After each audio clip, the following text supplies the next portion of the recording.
الله أكبر الله أكبر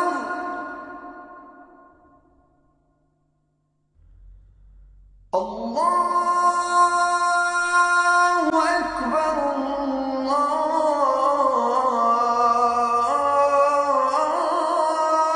الله أكبر.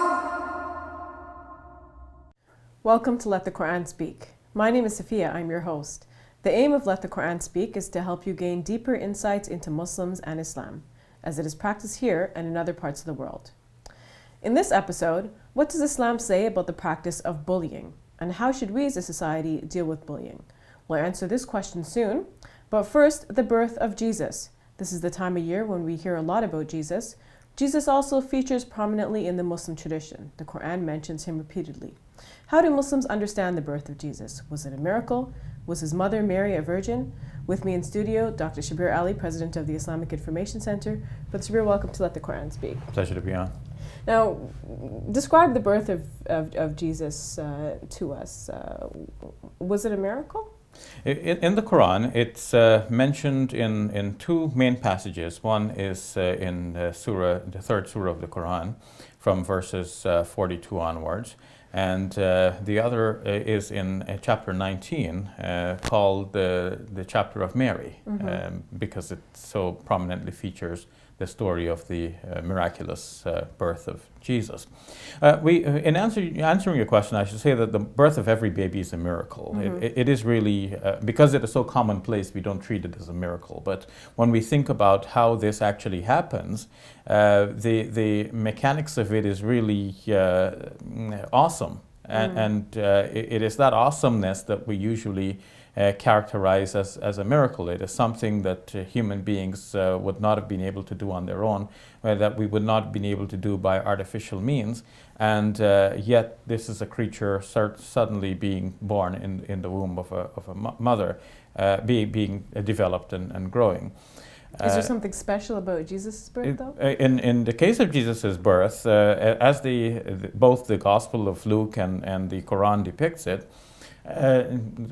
people were amazed at Mary because she was not known to have a husband, and so they were asking about this child. In the Quran, it is said that Mary pointed to the child, and then the child miraculously spoke. To back up a little bit, even when Mary received the news that she will have a child, she herself was surprised. And in both the Gospel of Luke and now also in the Quran, she asks, "How can I have a child when no mortal has touched me?" And then she's told, this is easy for God. When God depicts or decides a matter, he only says to it be, and it becomes. So do we consider Mary to be a virgin, or is that contested? In the Islamic tradition, at least in the classical tradition, it was widely held without contest that Mary was indeed a virgin, and she's commonly referred to in the Islamic tradition as al-Azra, the virgin. As though this is a title that Muslims have afforded her. In more recent times, some Muslims are generally skeptical about miracles. And not only Muslims, but following the Enlightenment period, especially after Newtonian physics became popular, people thought that things happen according to certain natural laws, and that these natural laws are somehow unbreakable, and that miracles, in the classical sense, do not happen. With that general view of miracles, many Christians and also some Muslims have looked for alternative natural explanations for the stories in the Gospel and now in the Quran. And in the case of the Quran, in the late 19th century, early 20th century, some thinkers, especially in India, began to posit some alternative scenarios. Like, for example, some might suggest that perhaps Zechariah was married to Mary, or they may posit that John or Joseph the carpenter, known from the Gospels, though not mentioned in the Quran, might have eventually had relations with Mary, so that when the initial news was given to her that she will have a child, she was surprised because by this time she had not had any intimate relations with a man. But that does not preclude her from having lawful relations with a husband later on and then having a child.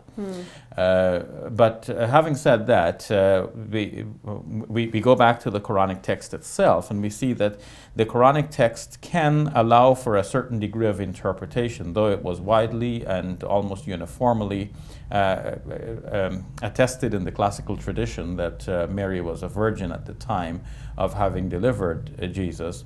The text of the Quran itself does not quite affirm that, although a simple reading of it would give the impression that the Quran is in line with the story as it is depicted also in the Gospel of Luke, where it is more clearly, and also in the Gospel of Matthew, where it is more clearly depicted as a virginal conception and birth.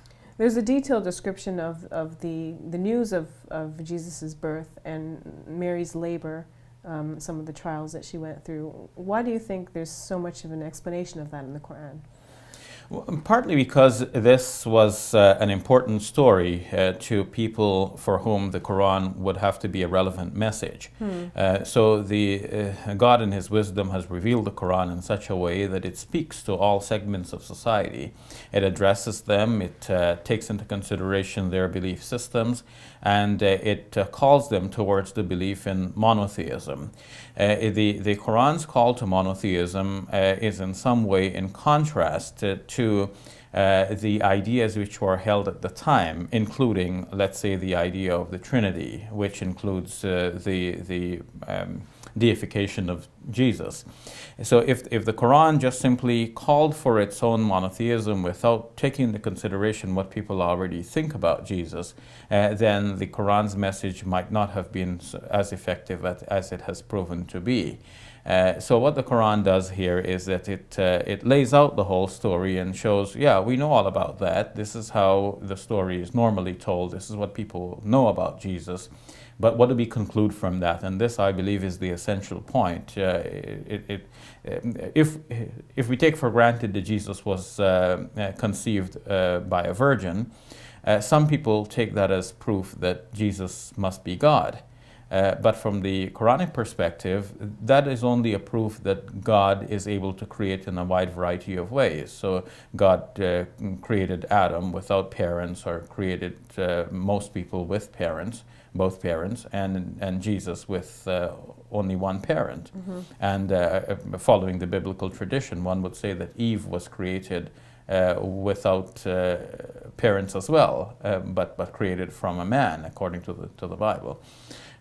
So when we take all of this into consideration, we see that from the Quranic perspective, God is able to do all things. He creates in a wide variety of ways, and in the end, God is still the creator of all, and Jesus is one of His prophets, His messengers, and Jesus is depicted in the Quran as the Messiah, a lofty title that is cherished by both Muslims and Christians. So God created Jesus to be a prophet and Messiah then? This is how the Quran would depict Jesus and how Muslims view Him. All right, we'll leave it at that. Thank you, Brother Shabir. You're welcome. We'll take a break. When we return, we look at bullying.